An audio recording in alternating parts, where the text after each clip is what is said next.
Hello, here we are, week 10, which puts us pretty much about halfway through the season of our CSA unboxing videos.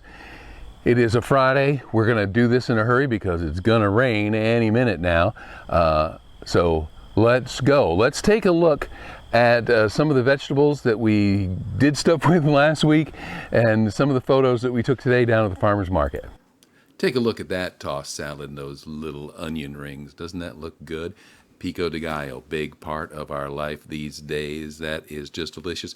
These are milkweed tussock caterpillars. That's a little teeny tiny tomato plant that I've got growing on my front porch, and a little teeny tiny pepper plant that I have growing on my front porch. And here's some little teeny tiny sunflowers that I have growing on my front porch. And that looks big, but it's actually very, very small. Here's things at the farmer's market: garlic, peppers, shallots, some cabbage. It was a beautiful day. Got to talk with these women from One Steep at a Time. Check them out in the Plain Dealer this week. Okay, well, that was fun. It was a really nice day down at the farmer's market because, as you saw, I got to visit with two women who are starting up have started up a new tea business, and you'll be able to read about that in the upcoming St. Lawrence Plain Dealer, which I'm working on right now. But you'll be able to see it next Friday, so keep an eye out for that. If you haven't got your subscription to the Plain Dealer, here is the phone number.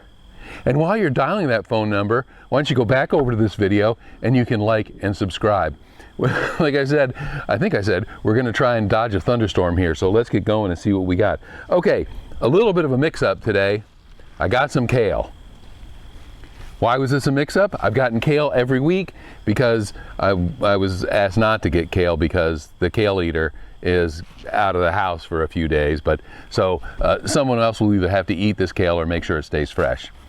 It comes back pretty quickly if you put it in trim the stalks, put it in water, and boom, the kale looks brand new.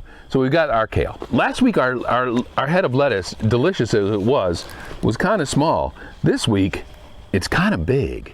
This is a huge head of lettuce. You can really tell it's bigger than my head because it's bigger than my head. An item that I have never gotten from Kent Family Growers.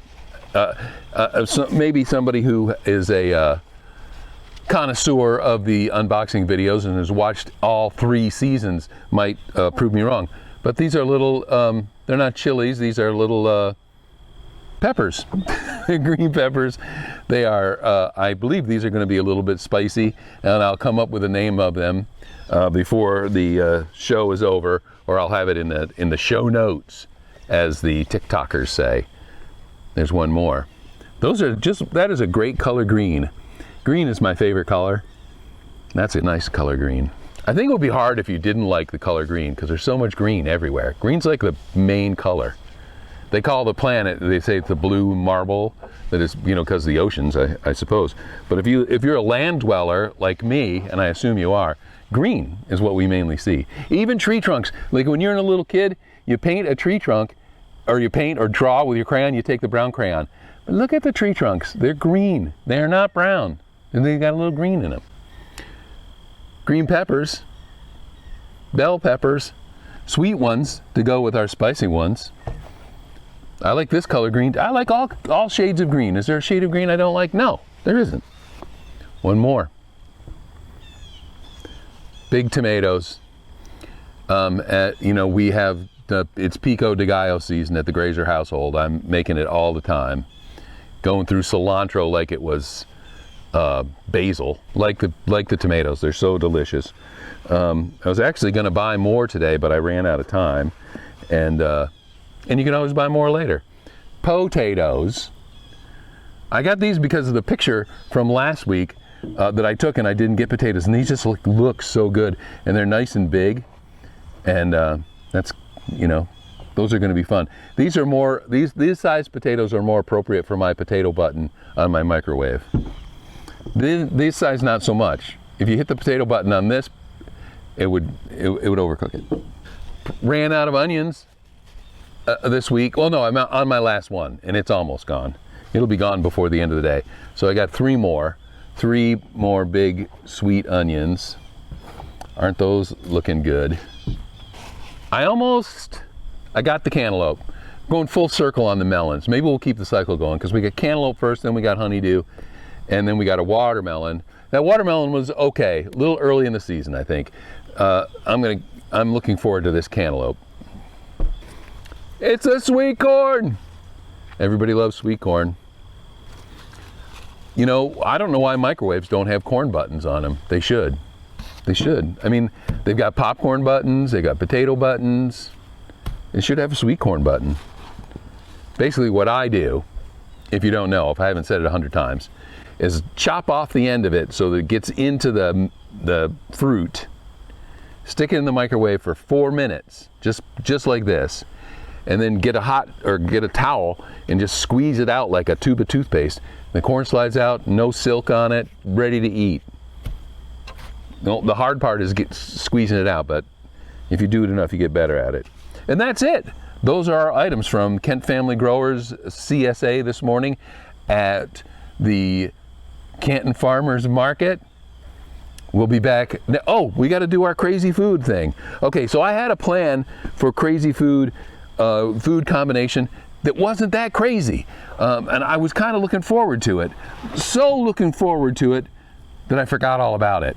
And I was getting ready to set up for this, and I remembered that I was missing a couple of crucial items for this weird food combination that sounds like it's going to be pretty good. So I went back to the Reader's Digest, the OG of our weird food combination, and I looked in and I was basically looking for things that I had. Here's some things I rejected. Tomato and peanut butter. Why? I don't want to ruin these tomatoes, and they're the only tomatoes I've got. Do you think that would be bad? They had another one that was tomatoes and bacon, and like, that's not a weird food combination. That's 2/3 of a BLT, you know? All right, so here's our weird food combination for today. Maybe you don't know this about me, but I am a stickler for the preparation of popcorn. I used to have a pot. The only thing I used it for was for popping corn, and my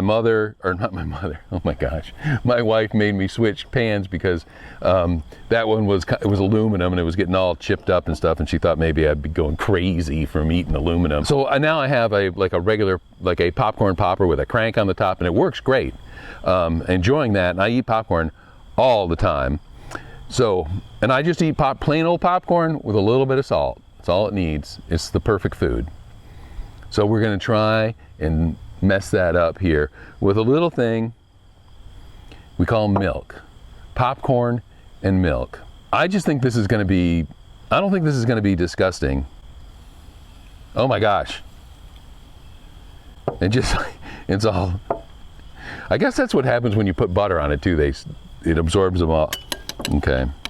I actually put a little salt on this too because I can't imagine eating popcorn without salt on it.